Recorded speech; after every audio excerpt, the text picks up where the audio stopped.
భూపాలపల్లి జిల్లాలో రేగుంట మండలంలో విషాద ఘటన చోటు చేసుకుంది. చెంచుపల్లి గ్రామంలో చెప్పుతో రైతు కొట్టుకున్నాడు. సాగునీరు అందక పంట ఎండిపోతోందని రైతు వెన్నెల శ్యామ్ ఆవేదన వ్యక్తం చేశారు. కాంగ్రెస్ కు ఓటు వేసి తప్పు చేశానని, మార్పు అంటే ఇదేనా? మార్పు కాదు, మొత్తం ముంచే పాలనని రైతు వెన్నెల శ్యామ్ మండిపడ్డారు. ప్రతి ఏటా DBM 38 కెనాల్ కాల్వ పక్కనే 3 ఎకరాల వరి పంట సాగు చేస్తానని, వరి పంట చివరి దశలో ఉండగా నీరు లేకపోవడంతో ఎండిపోయిందని పోయారు. సాగునీరుపై సర్కార్ దృష్టి పెట్టాలని రైతులు వేడుకుంటున్నారు. కాంగ్రెస్ కేసినందుకు నా చెప్తా నేను కొట్టుకుంటాను. ఇంతకు రివెంజ్ చూపెడతాం. నెక్స్ట్ ఫలితాలు చూపుతారు వాళ్ళే. అరే మార్పు అని అంటే మంచి పాలన జరుగుతుంది కావచ్చు అనుకున్నాం. మొత్తం ముంచే పాలన వచ్చింది. అగో నీళ్లు లాక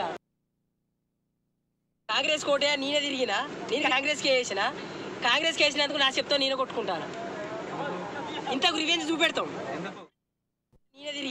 నేను కాంగ్రెస్ కేసినందుకు నా చెప్తా నేను కొట్టుకుంటాను. ఇంతకు రివెంజ్ చూపెడతాం. నెక్స్ట్ ఫలితాలు చూపుతారు వాళ్ళే. అరే మార్పు అని అంటే మంచి పాలన జరుగుతుంది కావచ్చు అనుకున్నాం. మొత్తం ముంచే పాలన వచ్చింది. అగో నీళ్లు లాక కాంగ్రెస్ కోటే నేనే తిరిగినా. నేను కాంగ్రెస్ కేసినందుకు నా చెప్తా నేను కొట్టుకుంటాను. ఇంతకు రివెంజ్ చూపెడతాం.